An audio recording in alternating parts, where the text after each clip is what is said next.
Welcome to this how-to video for the How to Learn Portuguese ebook.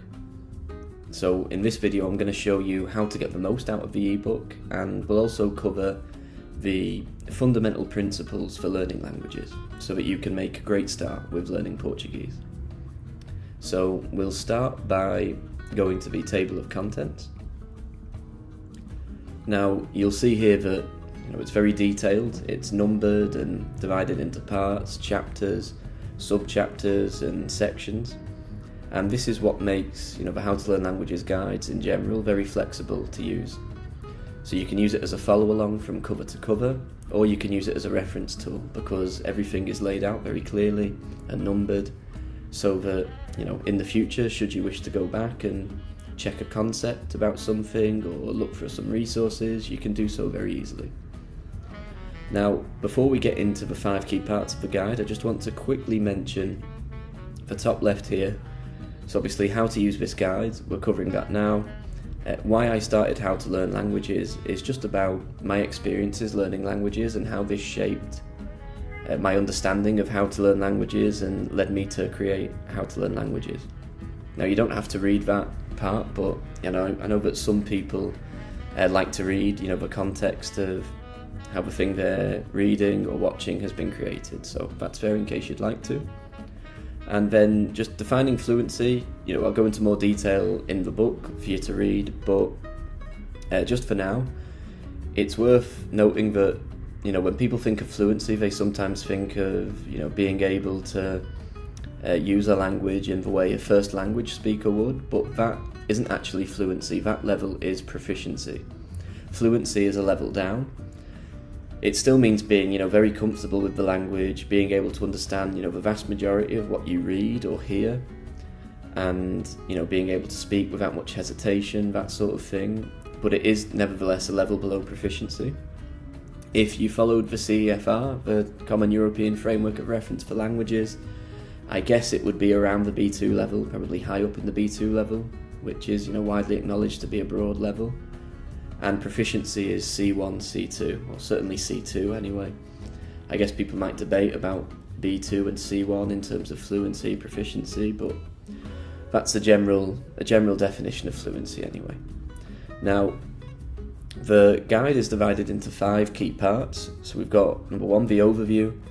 Number 2 is an introduction to Portuguese. Number 3 is the settling in period. Number 4 is the path to fluency, and number 5 is what next. Now, and they're the key parts. We've got some tutorials at the end, but the 5 key parts are those.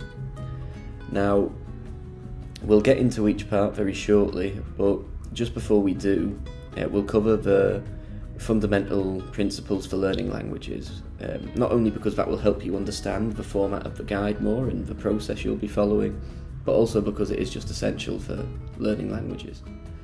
Now, we cover these in number 1, the overview, and it's for that reason that I'd recommend, regardless of how you want to use this guide, be it as a follow-along or a reference tool, regardless of that, I'd still recommend reading the overview to give yourself a solid understanding of how to learn languages in general and some of the finer points about how to learn Portuguese. So, just as an example on, the part about how to learn Portuguese here, we cover stuff like, controversial topics like grammar, like how to study grammar. Obviously there's more in the guide, but for now, just be aware that studying grammar in isolation is completely optional. If you enjoy it, it can be a nice add-on to the process for you, but if you don't enjoy it, you absolutely do not have to do it. You can study grammar naturally through the rest of the process, that's fine. Now, in terms of how to learn languages, there are 3 key pillars for learning a language, and these are passive learning, active learning and practice. And that's for learning any language, regardless of variations in terms of, is it a tonal language or not, that sort of thing, the alphabet, how it's different and stuff. For any language you learn, passive learning, active learning and practice are absolutely essential. Now, the passive part of the process is, fortunately, it's the most important but also the easiest to attach to your daily schedule because it's passive. So it's basically immersing in Portuguese, especially listening to the language, can include some reading as well, here and there, but the bulk of it will be listening to the language, and especially during the earlier stages of the process anyway. And because it's passive, you can attach this to things you already do, such as the commute to work, cooking, cleaning, exercise, just about anything you can think of where you don't have to concentrate on listening to Portuguese, it's just in the background. And again, we won't go into too much detail in this video because it's all in the ebook, but it's just basically important to know that it's absolutely essential. You know, if you think about, if you learnt a language at school, you'll be familiar with the feeling of being able to read a little bit, but not really being able to speak it very well, and certainly not being able to understand it in real settings. And that's just because at school, it's impossible to do the passive part of the process. The more your brain hears the sounds and the sound patterns of a language, the more familiar you'll be with the sounds of that language. So it's absolutely essential from the start of the process to listen to Portuguese in its natural form immediately and throughout the process. So that means listening to the sort of content that Portuguese speakers, first language speakers would listen to. And that's from the very start. You won't understand much, if any of it, at the start, but that's exactly why you're listening to it from the start, to get used to it as soon as possible. Now, something worth mentioning on that is the idea of comprehensible input. Now, you may well have come across this concept on YouTube a lot. It's very popular on YouTube these days. You see a lot of people saying, oh, it's so important and all this, and it's a bit misleading. Obviously, they're not being deliberately misleading, but it is inadvertently misleading because the word input and comprehensible input leads people to think it's related to immersion and therefore the passive part of the process, when it isn't at all. Now, basically the concept of comprehensible input is using materials or resources that you can understand the majority of. So be it 70, 80, 90% of the content, if you can understand it, the idea is that the remaining 30, 20, 10% of that content will be easy for you to infer the meaning of, or figure out a general gist of the meaning because of your understanding of the rest of the content it's contained in. Now, as a concept, there's nothing wrong with that. It makes sense, and it is true, for want of a better word. It's not incorrect, but because of the word input, people think it has anything to do with immersion and passive learning, but it just doesn't. It's very useful can be very useful for the active part of the process, but your immersion, your passive learning, should be completely separate in terms of how you think about it anyway. Now, as I mentioned, comprehensible input can be useful for active learning, and I'll explain why in just a moment. So, active learning, when you boil it down, just comes down to sentence collecting, or learning new phrases. You may have seen this called different names like chunking or sentence mining, but they all boil down to this same thing, which is learning new phrases or sentence collecting. Now, on its most basic level, or basic form rather, you can collect sentences by just going to YouTube, watching videos which provide lists of a whole host of phrases in the language and learning those phrases. That's fine. You can just do that if you prefer for your active learning. If you find it a little bit boring, a bit tedious, a bit devoid of context, then you can do active listening and reading, which is basically just a way to collect sentences, to learn new phrases in slightly more enjoyable ways, more engaging ways, by collecting phrases from content that either first language speakers would listen to or read, or with content that has been designed in an interesting way for Spanish learners. And that's where comprehensible input comes in, because if you're using a resource that's marketed or branded labelled as comprehensible input, there's a chance it may be structured in levels of progression for you to work through. And for active learning, that's perfectly fine. That can be very interesting and also good for motivation, because you feel like it's not too daunting, you can work your way through it. So if you come across comprehensible input, it could well be useful for active learning. I'm not saying you should avoid it, but just keep your passive learning separate. Immersion should be in the language in its natural form that first language speakers would use. Now, in terms of active learning, in terms of active listening and reading, it can be anything you would enjoy. If, for example, one day you fancied looking at a newspaper article in Portuguese and writing it out and looking up the words as you went through, by all means do that, that's fine. You'll be learning new phrases and the words within the new phrases and in the sentences as you do that. It's a very good way to learn if you enjoy it. And yeah, that's just an example. It could be anything which involves collecting new sentences and phrases, basically. You could write out a transcript from a YouTube video from, a Spanish vlogger about daily life in Spain, stuff like that. A Portuguese.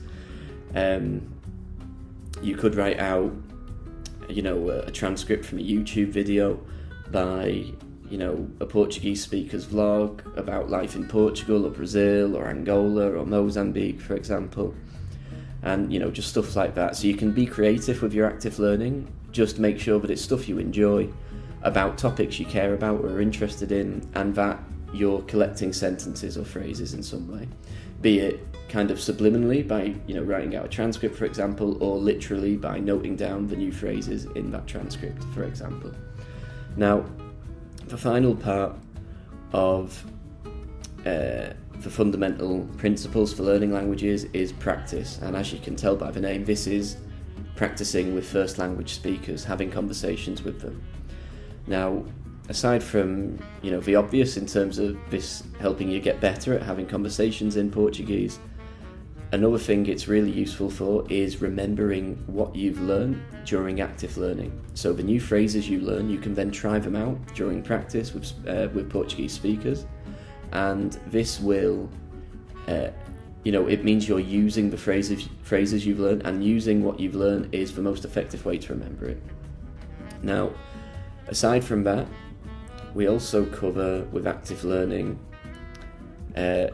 different ways to remember what you learn. So alongside your practice, I'd recommend also using other memory techniques like flashcards if you enjoy them, a notebook, stuff like that, to also complement the process of remembering what you learn.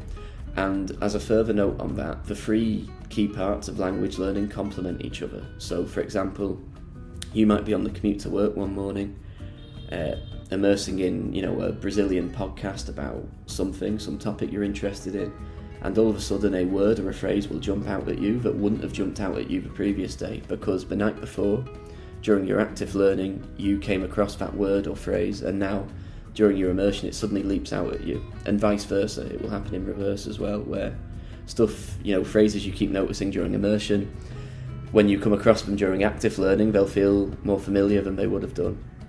And likewise with practice, you will notice people you practice with use phrases you might have come across during immersion and active learning, and vice versa. So it all complements each other and will all propel you forward with learning Portuguese. So with that, sort of introduction to the key parts of learning languages aside, we'll go into each part of this guide. Now, as I said, with the overview, regardless of the introduction I've just given, I would recommend still reading the overview to reinforce that foundation of how to learn languages. And then once you've done that, you can use the guide as you see fit, based on how you want to use it, either as a follow-along or reference tool. So in Introduction to Portuguese, this is to give you a very good understanding of the language before starting the process. The only part of Introduction to Portuguese I'd recommend as, being absolutely essential, regardless of how you want to use the guide, is 2.4, the orientation, because in there, we've got alphabet and pronunciation, obviously essential for any language, and in that section you can go to the links provided for a series of YouTube videos by some excellent YouTube channels for learning Portuguese, where they take you through the alphabet and pronunciation, because obviously it's essential to have audio accompaniment for that.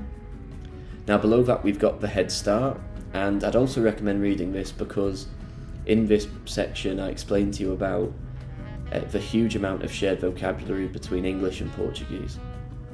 And the idea, for including this section is that after reading it, you should hopefully feel very encouraged about the process, even more so than you are already. Because, as I said, there's a lot of shared vocabulary between English and Portuguese. Obviously, the exact spelling of the words and certainly the pronunciation will differ between English and Portuguese, but even just looking at the words, you'll be able to tell that they are related words.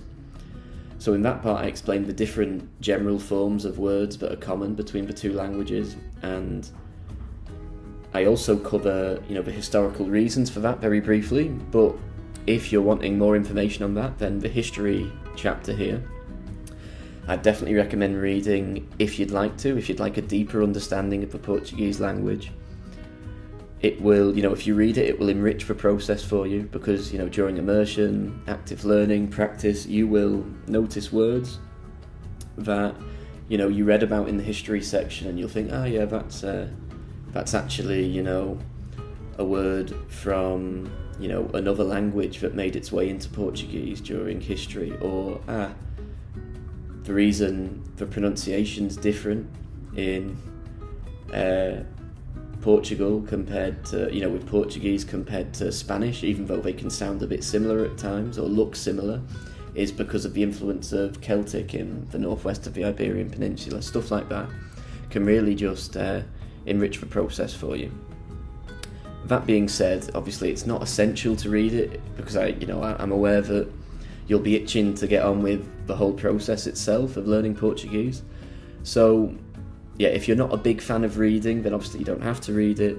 But if you do want to read it, but you're itching to get on with the process, then you could always read it a bit later, once you've started the process, for example. You don't have to read it in exactly the order it is in the table of contents, for the history section anyway. Now, the last part of Introduction to Portuguese, it's listed as the first part, but the last part we'll cover now. Why learn Portuguese and defining Portuguese. Defining Portuguese I'd recommend reading just to give yourself a solid understanding of the variety of Portuguese around the world, the different forms of Portuguese, Brazilian Portuguese, European Portuguese, and, if you're not sure yet, which forms you might want to focus on. And in terms of why learn Portuguese, that's very much optional in terms of, if you've made it to this point, you'll already have your own motivations for learning Portuguese. But later in the process, when learning a language, as with learning anything, there will be days where your motivation just isn't there, isn't like it normally is, for any number of reasons that have nothing to do with the process itself. And so on days like that, you might find it helpful just to pop back and read Why Learn Portuguese to try and rekindle your enthusiasm. And then moving on to part 3, the settling in period. Now, this is where you really get started with properly learning the language, I guess. So the settling in period can be anywhere between a few days to a few weeks. It's up to your preference. But basically, you're just going to immerse in Portuguese as much as you can for, as I say, a few days to a few weeks to give yourself a really strong foundation in the language before you start the next part of the process, the path to fluency, where you incorporate active learning and practice.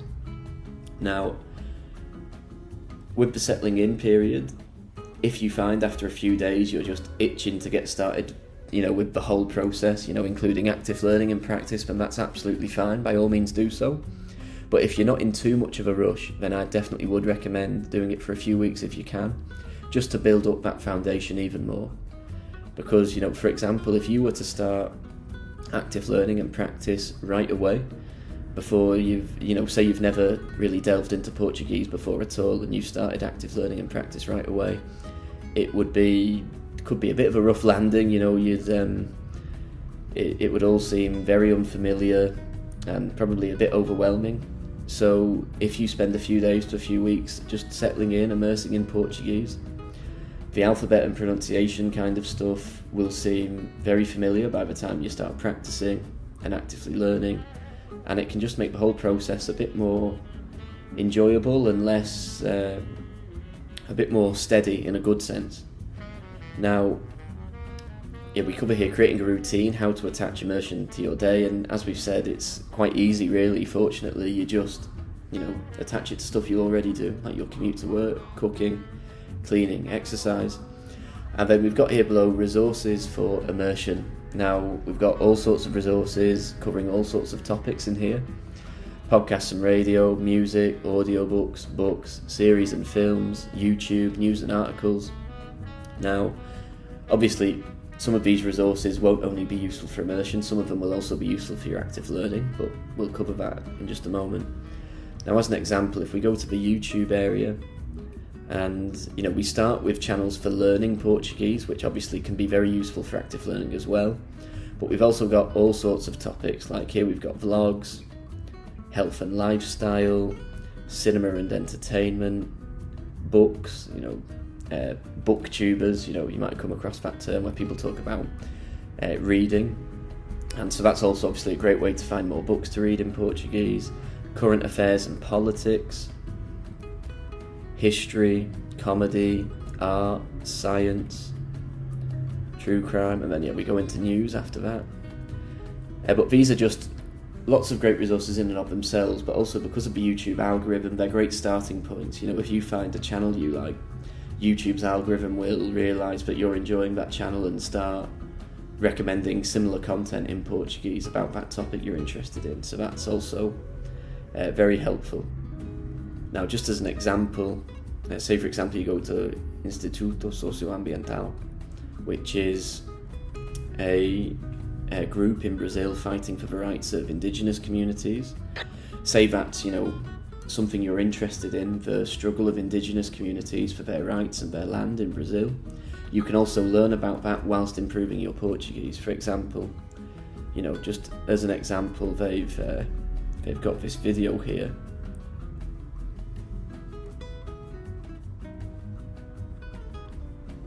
All sorts of videos about the struggle, and so you could watch any of those to learn about that topic you're interested in whilst also improving your Portuguese. Now, you will notice here they have got some videos in Spanish by the looks of it, but the vast majority is in Portuguese. And that's just one example. There's all sorts of channels here, so you can spend as much time as you want looking through those and finding stuff you're interested in. So to go back to the table of contents, once you've done the settling in period for a couple of days to a couple of weeks, depending on your preference, you'll start the path to fluency, number 4. Now, as mentioned, this is basically just including active learning and practice alongside your immersion. So your immersion continues throughout the process. Now, to start with, we'll look at passive learning in more detail, how you can get even more out of it with, little tips and techniques such as, changing the language of your devices or your phone to Portuguese, things like that. Then we cover active learning in great detail. And, for those of you wanting to use this guide as a reference tool, you can just go to here, overview of active learning, where you've got essential bullet points of how to do active learning. But if you're wanting to understand it in a bit more detail, we've got this here about sentence collecting, free resources, paid resources, also sentence creating, which is basically, when you collect sentences or phrases, swapping out words to create new phrases. It's a great way to become, more confident with the language, but also to expand, the amount of phrases you can say. The only caveat is, to get feedback from Portuguese speakers during practice, because not every sentence you create will actually be a phrase people would use, but that's fine. Making mistakes and inverted commas is all part of the process, so don't worry about that at all. And you will create sentences that people would use as well.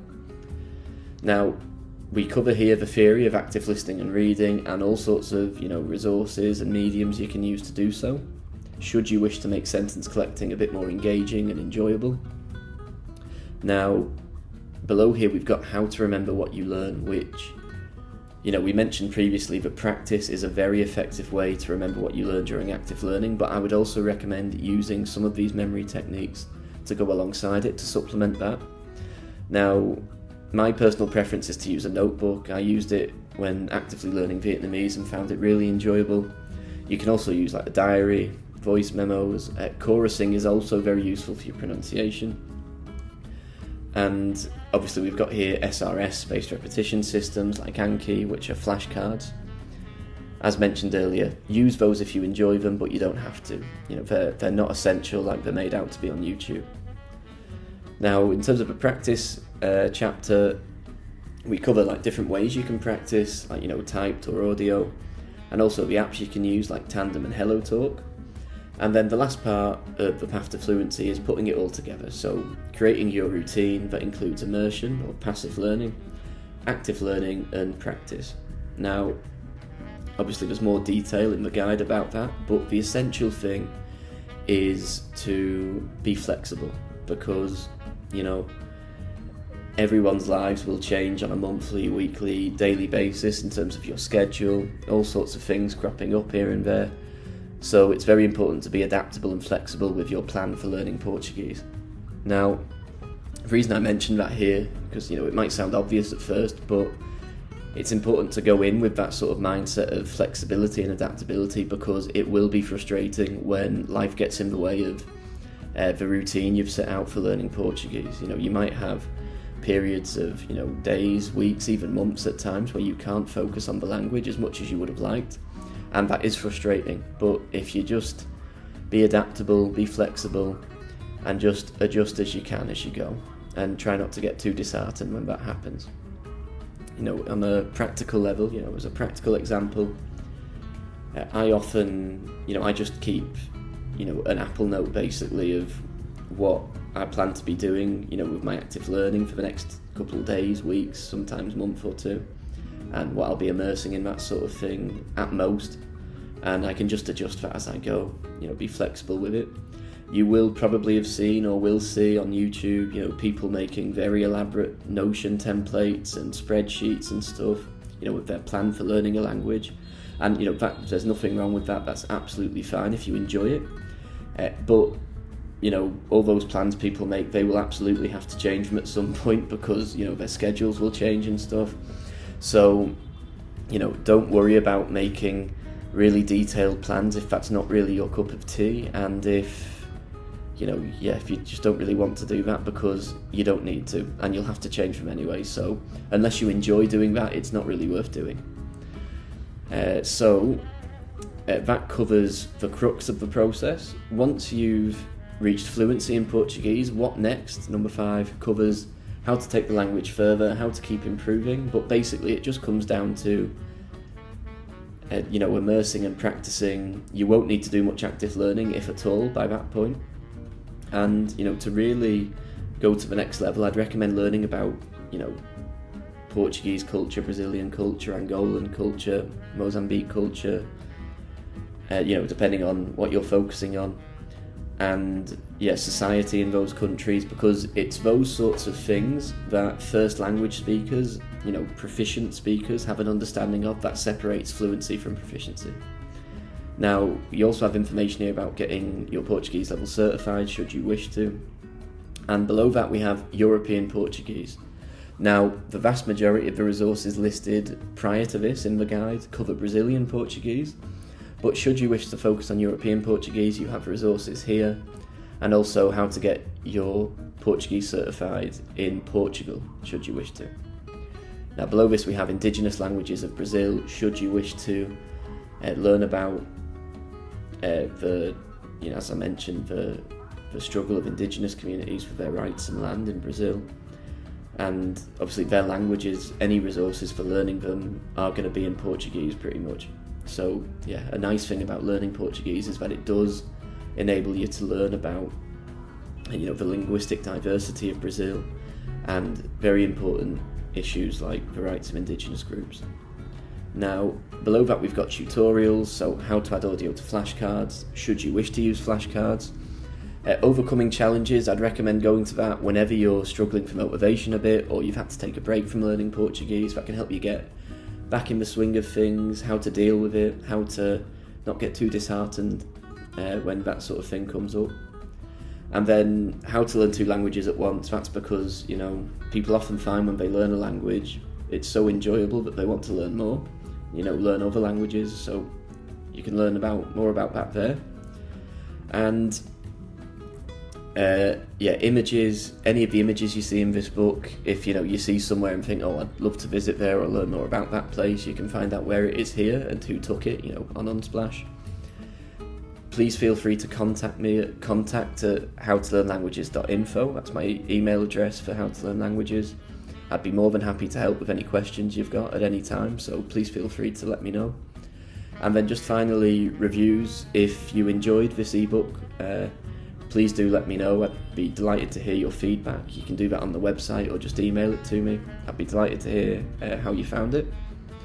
And yeah, that covers everything really. So yeah, enjoy learning Portuguese.